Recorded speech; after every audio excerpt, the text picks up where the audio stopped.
এই শীতে কম্বল দান করা অনেক সওয়াবের কাজ। হ্যাঁ আপু, সেই জন্যই তো আমরা প্রত্যেকবার শীতে কম্বল দান করি।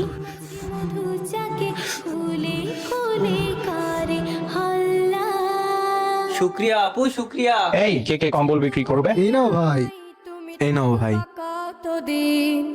ভাই তুই বেচবি না কম্বল? তাড়াতাড়ি বেচে দে, 500 টাকা পাবি। ওই দেখ পিছন থেকে আরেক পার্টি আসছে কম্বল দান করতে। আমার মনে হয় এই এলাকায় নতুন এসেছে। আমরা গরিব না, কম্বল আমাদের কাছে অনেক আছে। আমরা তো এখানে শীতে কাপ কাপাই আর টাকা কামাই। বিজনেস ভাই, বিজনেস। না ভাই, আমি এই কম্বল কখনোই বিক্রি করব না। কতটা লজ্জার বিষয় তোমাদের মতো কিছু লোভী মানুষের জন্যই। যারা এই কম্বলের আসল হকদার তাদের কাছে এই কম্বল পৌঁছায় না। বেচারা গরিব মানুষগুলো ঠান্ডায় কাঁপতে কাঁপতে মারা যায়। ওই গরিব মানুষগুলোর মৃত্যুর জন্য দায়ী তোমাদের মতো এই দালালরাই, যারা গরিবের পোশাক পরে গরিবের জায়গায় বিজনেস করতে বসে যায়। শুধু সাহায্যই করবেন না, অসহায় মানুষকে সাহায্য করবেন।